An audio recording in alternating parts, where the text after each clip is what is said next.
Get ready for some headline-grabbing news in the rugby world. James O'Connor is back in the spotlight, set to take command of the Wallabies as their starting fly half for a titanic Rugby Championship opener against none other than South Africa, right in Johannesburg. For fans who've been following the ups and downs of O'Connor's career, this comeback is sure to spark discussion, and maybe even some controversy. After all, how will he stack up, having not pulled on the Wallabies Test jersey since August of 2022? But here's where it gets interesting. O'Connor steps into the number 10 role in place of Tom Lynagh, who unfortunately is sidelined due to a concussion sustained during the Wallabies' nail-biting victory over the British Irish Lions in Sydney just 2 weeks ago. At age 34, O'Connor isn't just returning. He's carrying high expectations as the only alteration to a starting lineup that's already proven it can win under immense pressure. This high-stakes match will see the experienced trio of James Slipper, Billy Pollard and Taniela Tupou anchoring the front row. Notably, only Slipper, Tupou and halfback Nick White have previously faced the daunting Ellis Park atmosphere. This could be a critical advantage, or perhaps an area of concern, depending on whom you ask. In the second row, Nick Frost and Will Skelton maintain their developing partnership, aiming to build on their recent performances. Meanwhile, the loose forward trio, Tom Hooper, Fraser McReight, and the dynamic captain Harry Wilson, will be tasked with thwarting South Africa's notorious physicality. Continuity will feature in the midfield as Len Ikitau and Joseph Akuso Sualili are named together for the 7th consecutive match, providing stability and chemistry. Out wide, Dylan Peach and Max Jorgensen inject youthful explosiveness on the wings, while Tom Wright brings composure and flair at fullback. On the bench, front row powerhouses Brandon Paenga-Amosa, Angus Bell and Zane Nonga stand ready to enter the fray.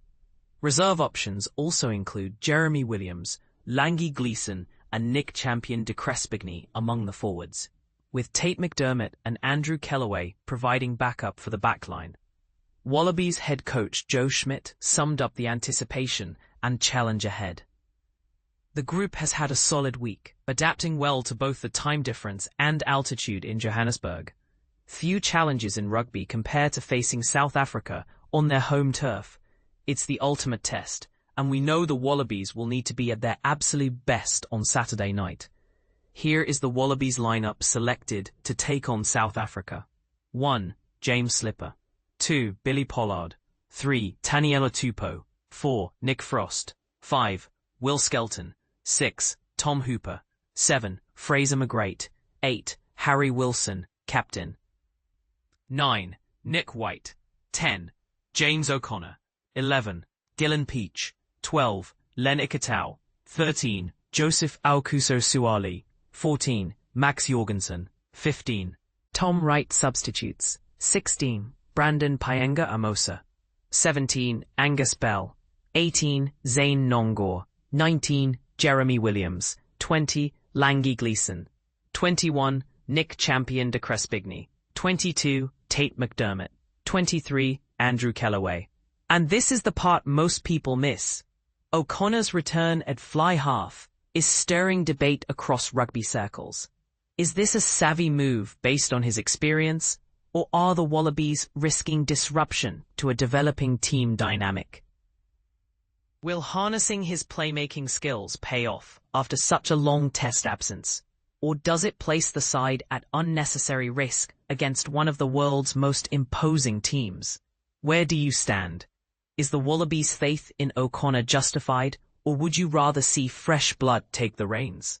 Don't hesitate to share your take. Do you agree with Schmidt's bold call, or do you have a different vision for Australia's rugby future? Jump into the conversation and make your voice heard.